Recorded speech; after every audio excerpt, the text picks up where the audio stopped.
新闻头起先来关心到凯美风台打伫台湾造成灾情，拜一开始又阁有加压带接近台湾。虽然气象署认为这变做风台的机会无介大，毋过嘛，互代替东部干线的抢修可能会变甲愈困难。目前北回线和仁到中德之间拢继续有拖车会放落来，东正线所以就按算讲要8月初3才会当通车。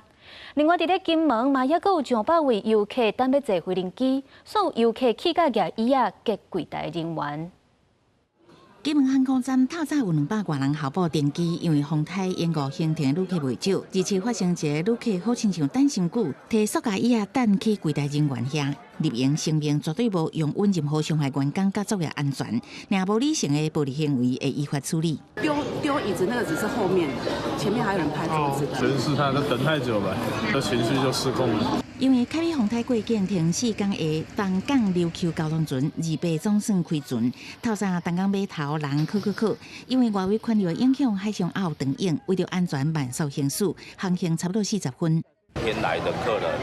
蛮多的，都是以前几天台风延期居多。天气好天，代替出动工具机甲人员到中德甲和仁放落来的土石已经要甲电车线边悬，估计有2万方土石爱清理。本来预定29抢通东正线会延误港到8月初3，因东部路运需求，航港局协调新大马轮，即马开始连续3天，逐天一班往回所有港甲花莲港载客，载客顺利，所运52车，386人前往花莲，花莲有600多人，差不多客满。